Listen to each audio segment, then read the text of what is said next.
जर तुम्ही दत्तभक्त असाल तर तुम्हाला माहिती आहे का, दत्त महाराजांचे अवतार कोणते कोणते आहेत, ते कसे प्रकट झाले आणि कधी जन्मले?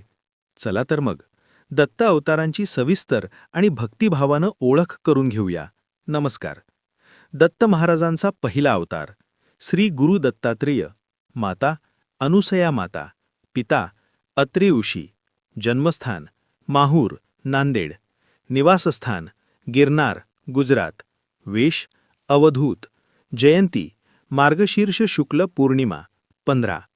त्रिमूर्ती स्वरूपात अवतरलेले श्री गुरु दत्तात्रेय हे संपूर्ण विश्वाचे गुरु मानले जातात.